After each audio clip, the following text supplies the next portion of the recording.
want you to think back to your school days for a second. What was the worst grade you ever got? How did it make you feel? And now think about the best grade. How was that? Grades. Even decades after graduation, we can still remember what those marks felt like. And it makes sense that grades affect us so deeply, because they're important. I mean, they're kind of synonymous with education. Aren't they? Well, it turns out, not really. In fact, grades are a relatively new invention. For almost 7 centuries, schools got by without them. As a professor myself, I find that incomprehensible. I mean, generation after generation of scholars completed their studies without anything akin to a grade point average. How could my predecessors tell students apart? How did they sort pupils who worked really, really hard from those who just phoned it in? Back in 1785, all that changed. So we have the stuff that Karen found for us today, yeah? I recently went on a pilgrimage to a special spot at Yale where I teach, the Beinecke Library, in order to see an important document, one that's kept alongside a copy of the Declaration of Independence and one of the oldest pieces of literature in the world. And I wash my hands, but I can just open it. It's like not going to break it. I was able to hold the Diary of Ezra Stiles, 7th president of Yale University. So cool. So the important part is right here. On April 5th, 1785, he recorded the details of an exam he'd conducted that spring Tuesday with 58 of his students. My colleague Mike Morand pointed me to a short but revolutionary footnote. 20 optimi, 16 second optimi, 12 inferiores boni, 10 pejores. In the unlikely event that you're someone who doesn't speak Latin, let me translate for you. Stiles was splitting his students up into 4 different grades, from optimi best to pejores worse. With this tiny footnote, just a few lines, it's argued that Stiles invented the 4.0 grading system we still use today. I mean, this is amazing. It's like a single line, his handwritten text, and the biggest thing in education that shaped our history. It's right there. In my hand, I got to hold the first ever grades. Nowadays, we don't just have GPAs. We have SATs and GREs and advanced placement tests and everything in between. It's estimated that the average American child takes more than 100 standardized tests. But we don't just grade in education. We think ratings are a good incentive for all our behaviors. And that means we're constantly being evaluated. From the number of stars in our Uber driver rating, to our positivity percentages on eBay, to a performance review on the job. We seem to love being measured. And when we get good grades, it feels great. All those A+, the gold stars, those little smartphone vibrations when we hit our goal, they encourage us to become better, more virtuous people. Or do they?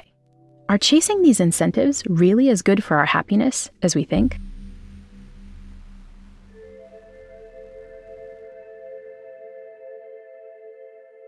Our minds are constantly telling us what to do to be happy. But what if our minds are wrong? What if our minds are lying to us, leading us away from what will really make us happy? The good news is that understanding the science of the mind can point us all back in the right direction. You're listening to The Happiness Lab with Dr. Laurie Santos.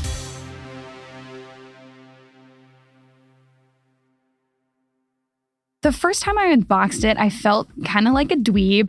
This is Emma Lord. She writes for Bustle.com. Back in 2014, she broke her foot. I couldn't run for a little while I was waiting for a fracture to heal, and that's kind of how the whole thing started. I was pretty much told not to run for like 6 weeks, and to me that kind of seemed like a nightmare. Emma was worried she wouldn't be able to stay in shape while she was injured, so her mom bought her a new step tracking device, a Fitbit, hoping it would make her feel better and keep moving while she healed. But the first day I used it, it did that thing where it buzzed when I got to 10,000 steps. And I was like, ooh, this is such a nice feeling. I just got instant validation from it. And then I was just kind of hooked. Emma quickly experienced what science shows happens when we start grading our performance with incentives like a Fitbit buzz. We humans are like little lab rats when it comes to external rewards. Those buzzes and good grades and gold stars work really well. They change our behavior quickly, but often more quickly than we expect. I guess after that first day, the baseline goal was to always hit the 10,000 steps. And then, it started getting to this threshold where you're like, oh, if I can do 10,000, I can do 15. And that was when Emma started seeing the problem. External rewards like the buzz of a Fitbit are so powerful that they often work a little too well. I think the first moment I felt myself becoming a little bit addicted to it was when I realized I was suddenly getting on the metro 2 hours before work just so I could get in the 10,000 steps before work, because I just wanted that validation really early in the day, so it was going to be off my conscience, which is such a weird thing to think about, because nobody was the police weren't going to come for me if I didn't hit 10,000 steps that day. But I just felt better after it had buzzed. The scary thing was that the Fitbit wasn't just affecting Emma's happiness. It also started affecting Emma's relationships. When I got a new job once, and there was a Fitbit leaderboard to see who had the best steps, and some guy in the office had 30,000, and I went out that weekend and crushed it. And I came in the next day and I was I got 35,000, and nobody was pleased with me. That was not the way to make friends. The level of competition Emma experienced with her Fitbit was reminiscent of another time in her life when she felt super competitive. Back in school. I came from one of the most competitive school districts in the country, so it was one of those things where it was the Hunger Games in there. So I definitely do think that this is related to that in some ways. I definitely was one of those kids who was very, very manic about my grades. In 2015, Emma shared her experiences in an article on Bustle entitled 19 Very Real Emotional Struggles of Having a Fitbit, or Does Your Fitbit Have You? I thought it would be, relatable to other people who are kind of going through the motions on that too. And weirdly, I got more response from that article than maybe anything I've written on this entire site. Because, it is such a relatable kind of mania, especially because, I think people are so confused about where that compulsion is coming from that it's almost a relief to be oh, I'm not the only crazy one. But despite her own experiences with Fitbit and the response to her piece, years later, Emma's still tracking. Even after the foot injury healed, I found myself still counting, even when I was running. And that was something I'd never really felt the need to count before, just to have that number there and to know exactly how many steps I had in a day. I mean, it's been 4 years and I'm still doing it. Emma's experience shows that seemingly innocuous benchmarks can quickly change our behavior for the worse. But they're more insidious than we realize. Every external reward has the power to turn love into hate and virtue into vice. They can even relentlessly play on our most primal fears. The Happiness Lab will be right back.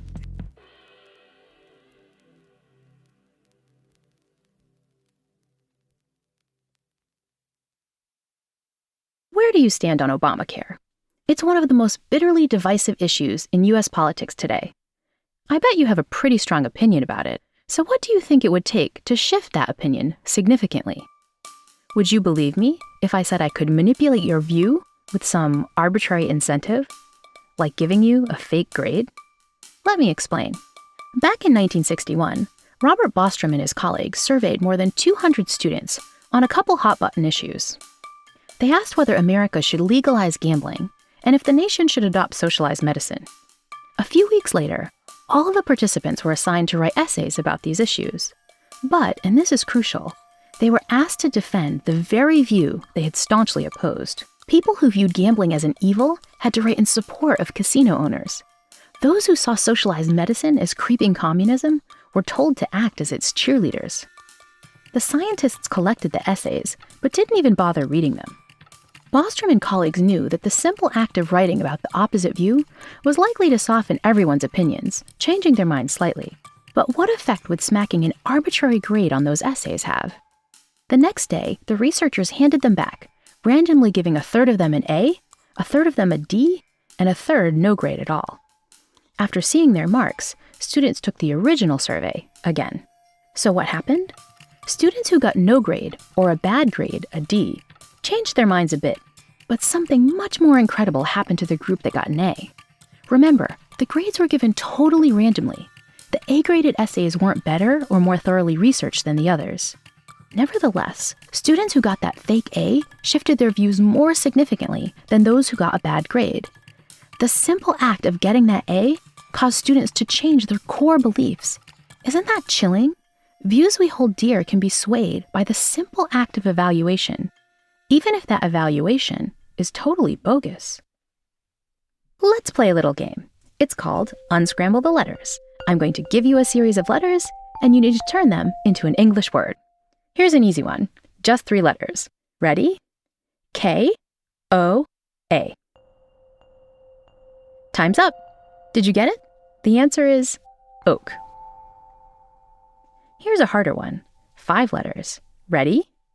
C-L-P-A-E.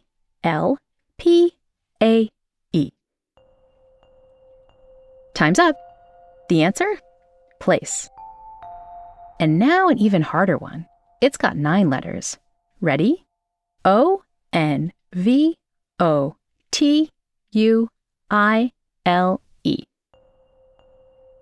Time's up. The answer? Evolution. Think about how much you enjoyed playing this game. Unless you're a huge puzzle fiend, the last one with 9 letters might have been a bit taxing. The first one with 3 letters probably wasn't that great either. It was a little too easy to be fun.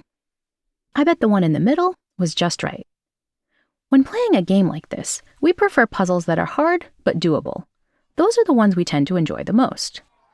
The same holds for little kids. Back in the 70s, child psychologist Susan Harder tested 6th graders on anagrams just like this.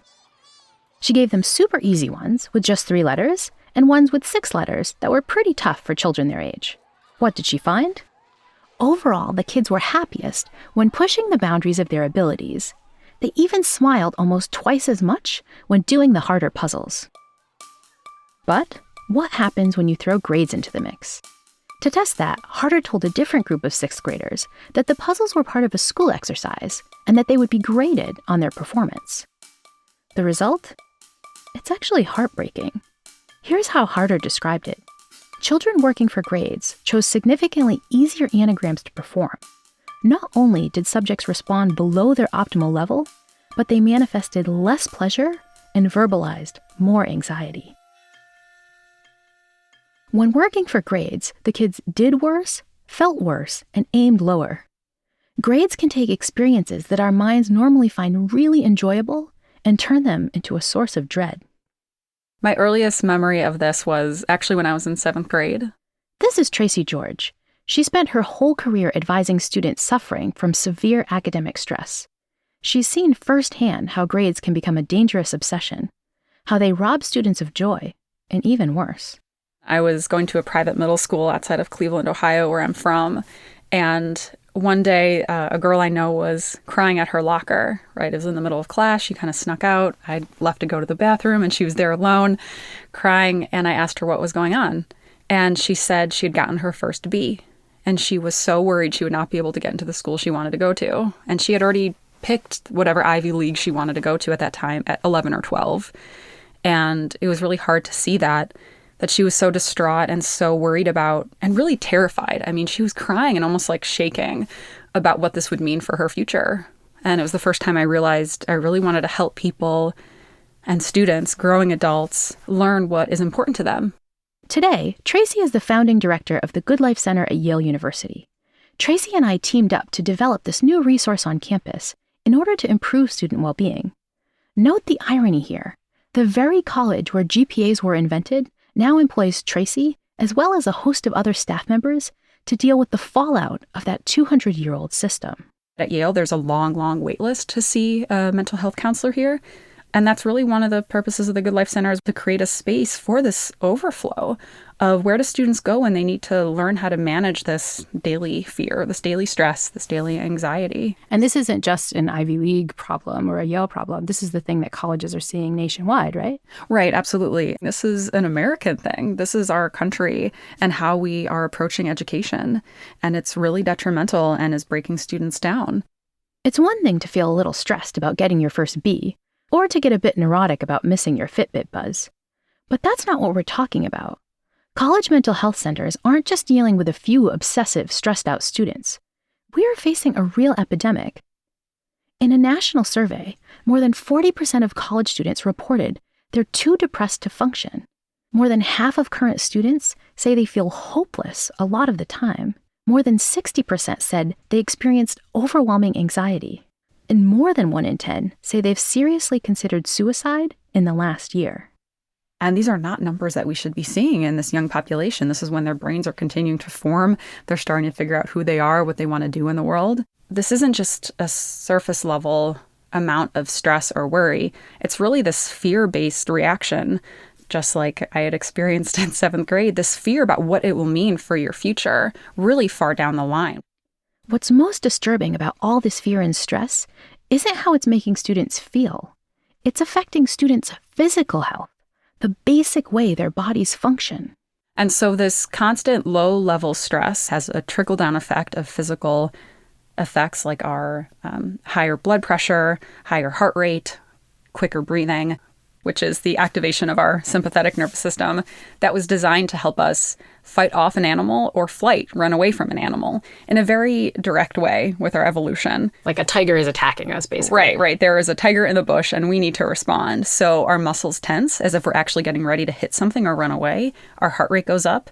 Our blood pressure goes up in order to get the blood to our muscles, to activate those muscles. And a lot of functions decrease that we don't need for immediate survival. Like we don't need digestion, we don't need reproduction, we don't need a lot of major systems to survive in the moment. And there's a ton of research that shows regular fight or flight response causes chronic stress in the body and has a trickle-down effect of health impacts. The problem is we see this system activated and students see these little lions and tigers and bears behind every bush in their daily modern lives. So it's not a lion, a tiger, or a bear, it's an exam or a transcript or an application that's actually causing the same reaction. So when you talk to students and you ask about their stress responses, especially chronic stress responses, they often talk about headaches, muscle tension, digestive issues, even reproductive or sexual issues. And they don't realize until they're getting this process, this biological process explained, that it's actually chronic stress causing this trickle-down effect of physical issues.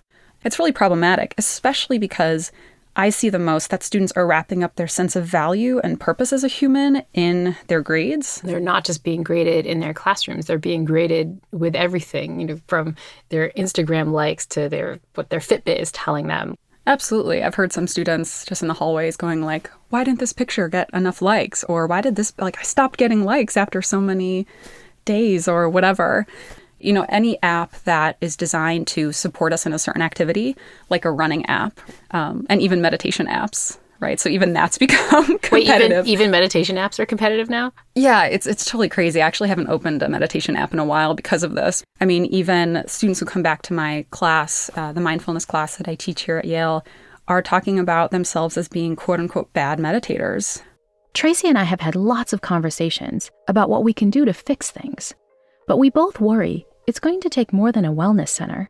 It's going to take major structural changes to how we and our institutions think about external rewards. The culture, the system has to change as well, especially for the school that invented this 4-point grading scale. We invented this process.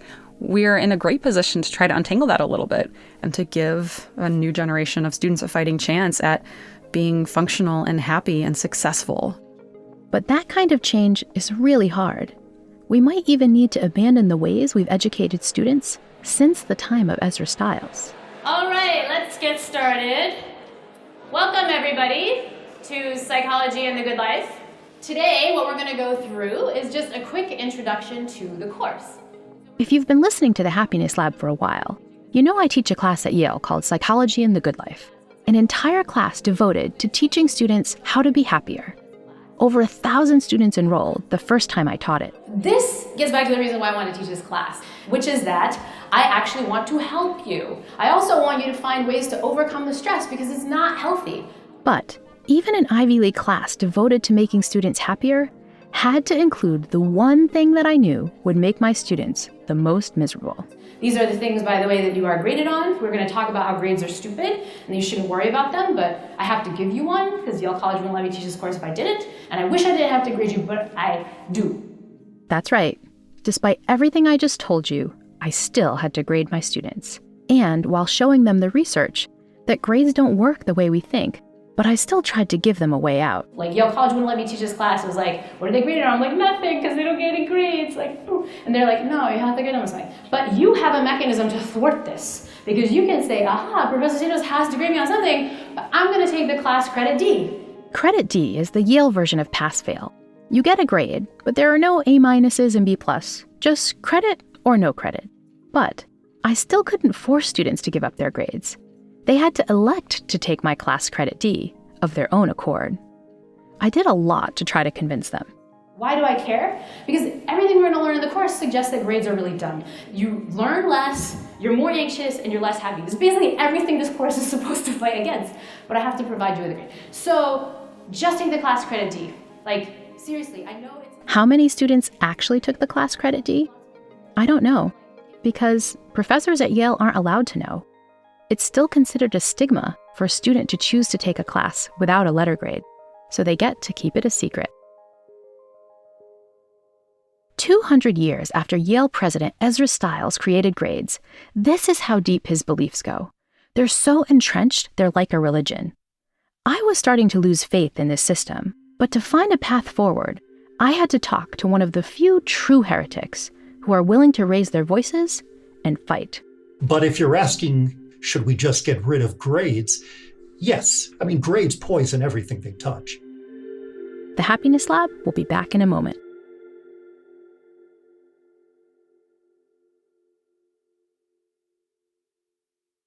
Writer Alfie Cohn has been America's fiercest critic of our grading obsession for decades. This could be revolutionary. You have to change the way you think about parenting, because how many of you out there have offered bribes to get your kids to stop crying?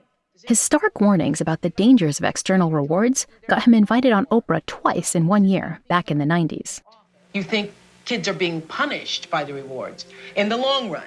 Right. But in the short run, it works. That's right. Because of the kids crying. Alfie's classic book, Punished by Rewards, was just reprinted to mark its 25th anniversary. 25 years. Longer than my college students have been alive. Alfie's been railing against the creed of Ezra Stiles for more than a quarter of a century. Grades are problematic because of a larger phenomenon of using extrinsic inducements, doggy biscuits, carrots and sticks, choose your metaphor, to try to make students perform, rather than authentically engaging students in dealing with questions, problems, and projects that they find interesting and worth their curiosity. And the three effects of grades overall are: one, they undermine students' interest in learning. To the best of my knowledge, every study that has ever compared students with and without grades in terms of their excitement about the learning has found a negative effect from grades. The second effect is that grades lead students to try to avoid challenging tasks. If they have an opportunity to do that, they will then pick the shortest book or the most familiar topic for their project. That's not because they're lazy. It's not because they're snowflakes. It's because the system has led them to respond rationally to an irrational demand. I mean, if the point is to get an A, of course, you're more likely to do that if you're doing something easier. And then we turn around and blame the students for not being motivated when the grading system has elicited a very predictable response. And the third effect of grades is that it leads students to think in a shallower or more superficial way.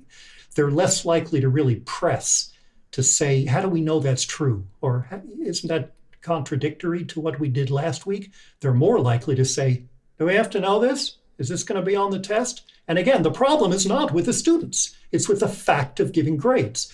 Research finds that when you get rid of things like grades, and indeed all rewards, kids spontaneously pick harder things to do.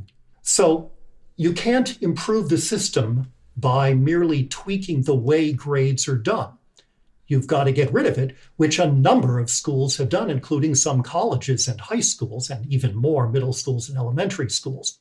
When I first met Alfie at his home in Massachusetts, I took him a present, a photocopy of that Ezra Stiles diary entry I saw back at Yale, the first grades ever. I thought he might get a kick out of seeing it.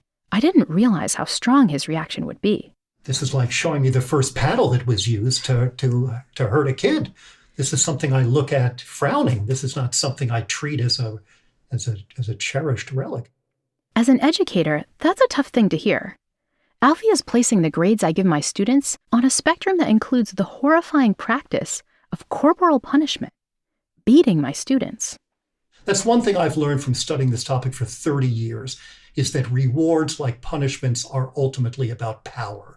If I threaten you with a punishment, you do this or I'm going to make you suffer. It's obvious I'm trying to control you. But if I say, if you jump through these hoops, here's the goodie I'll give you. It should be obvious, but it isn't always, that that's just as much about control.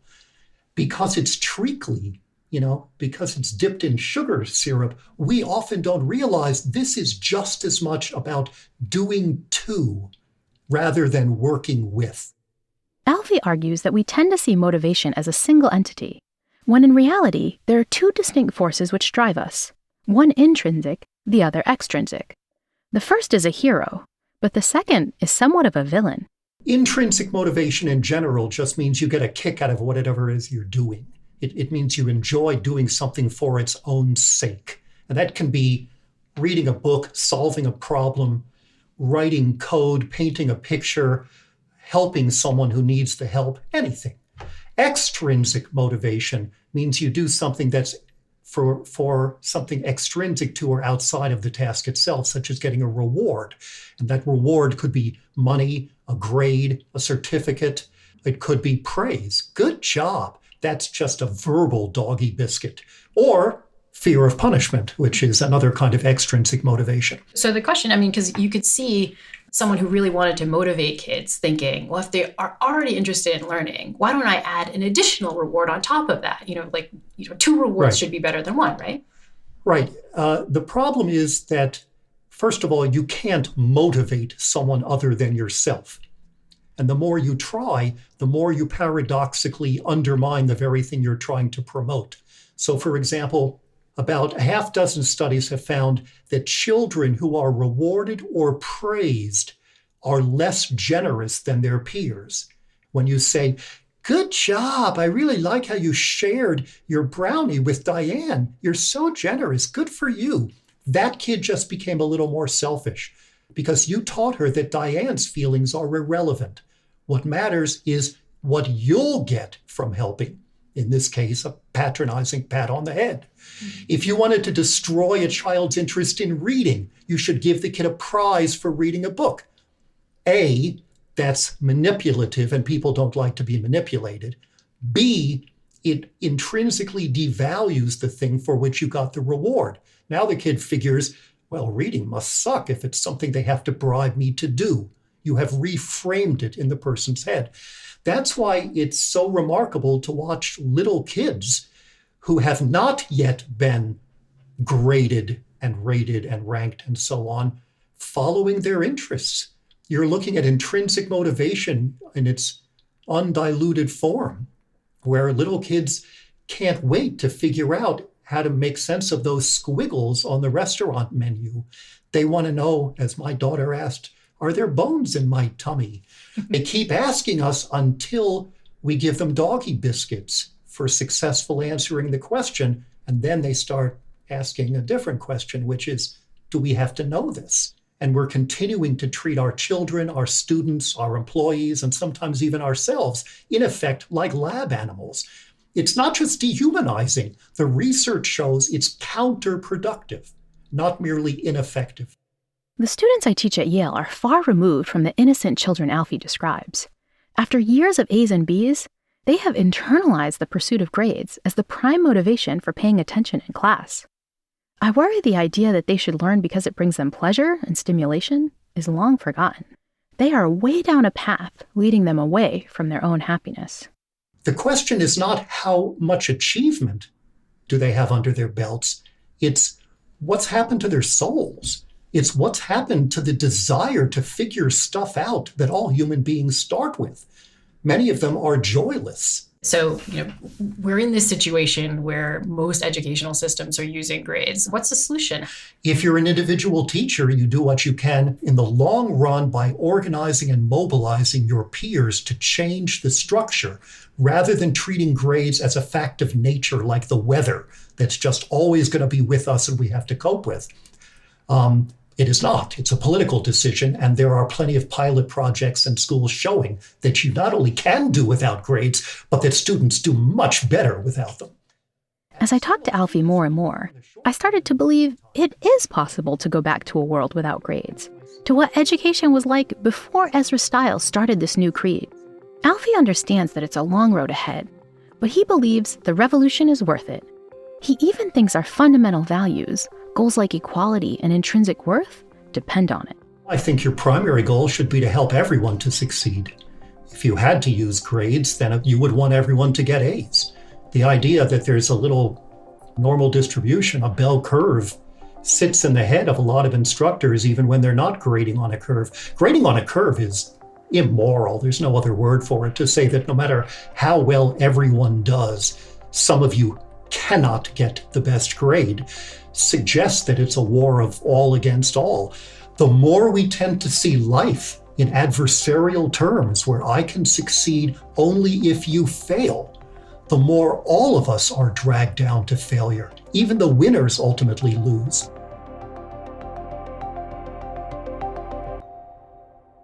So what should you take away from this episode? First, the external rewards aren't all they're cracked up to be. Adding in a grade or a Fitbit buzz might change your performance in the short term, but it'll cost you dearly. Pursuing success on those terms can rob you of the joy you might experience in your studies, hobbies, or even career. And that means we need to find ways to return to our internal rewards. Run because you enjoy the sensation, not to beat some arbitrary number on an app. Take a class to satisfy your intellectual curiosity, not to get on the honor roll. And make a podcast for the fun of it, not to top the charts. As people and as a society, we need to find ways to reduce these systems of external rewards that we've surrounded ourselves with.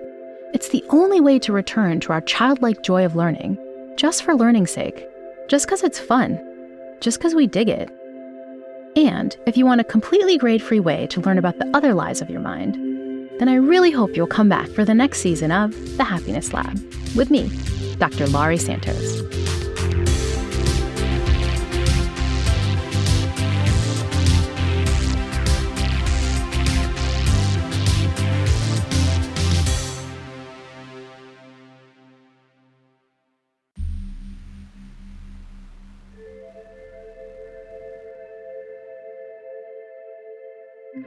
The Happiness Lab is co-written and produced by Ryan Dilley. The show is mixed and mastered by Evan Viola and edited by Julia Barton. Fact-checking by Joseph Fridman. And our original music was composed by Zachary Silver. Special thanks to Mia LaBelle, Carly Migliori, Heather Fain, Maggie Taylor, Maya Koenig, and Jacob Weisberg. The Happiness Lab is brought to you by Pushkin Industries and me, Dr. Laurie Santos.